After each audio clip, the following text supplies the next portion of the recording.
নমস্কার বন্ধুরা, সঙ্গে আমি ইরাবতী চ্যানেলে আমি ইরাবতী মণ্ডল।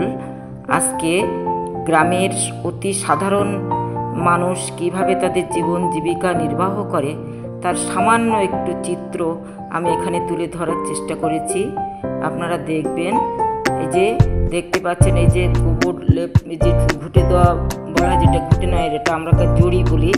জড়ি দেওয়া পাটকাঠির মধ্যে গোবর লেপটে কীভাবে শুকাতে দেওয়া হয়েছে এবং এটা রান্নার কাজে ব্যবহৃত হয়। এটা কীভাবে দিচ্ছে সেটা আমি আপনাদেরকে দেখাবো। আপনারা দেখুন। এই যে একজন আমাদের পাড়ারই এক দিদি আমাদের সম্পর্কে, সে কীভাবে জড়ি দিচ্ছে, গোবর করে নিয়ে কীভাবে জড়িয়ে দিচ্ছে সেটা দেখুন।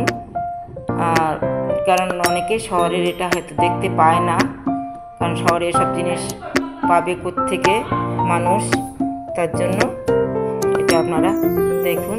পাটকাঠি নিয়ে পাটকাঠির গায়ে কীভাবে গোবরটা বেশ গোল করে আটকে দিচ্ছে সেটা দেখুন।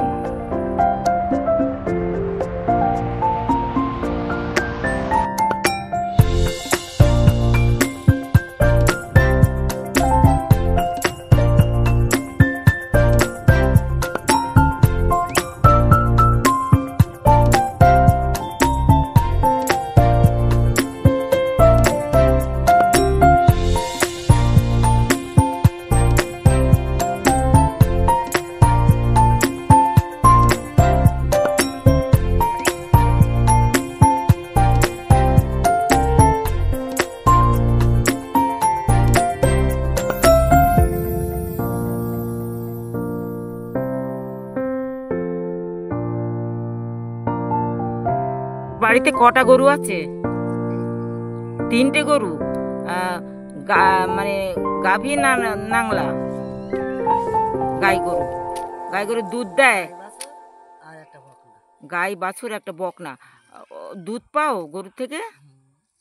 আর এই গরুর গোবর থেকে তুমি কি জড়ি দিচ্ছ, তাই তো? আচ্ছা, এই জড়ি তুমি নিজের কাজে, নিজের রান্নাতে ব্যবহার করো না আর কেউ নেয়? রান্নিরাও নেয়, ওই মানে স্কুলের রান্নিরা, আর মিষ্টির দোকানে, আর আমি জাল দেই।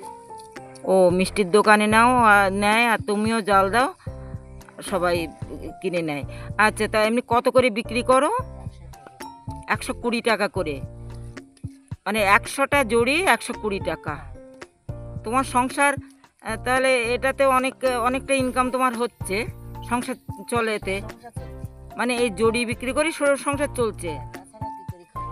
জমি জায়গা আছে কিছু? জমি জায়গা কিছুই নেই। ও, তাহলে তো খুব কষ্ট করে, মানে এই জড়ি বিক্রি করে তাহলে তো নিজের দেহের উপরে সম্পূর্ণ চাপ পড়ে যাচ্ছে। ও, এমনি সরকারিভাবে চাল ডাল এটা ওটা পাও, যেটা সরকারিভাবে রেশনপত্র দেয়? আচ্ছা, রেশনে 2 কেজি চাল পাচ্ছ, আর এটাতেই তোমার মোট সংসার চলছে। আচ্ছা, ঠিক আছে, ভালো থেকো।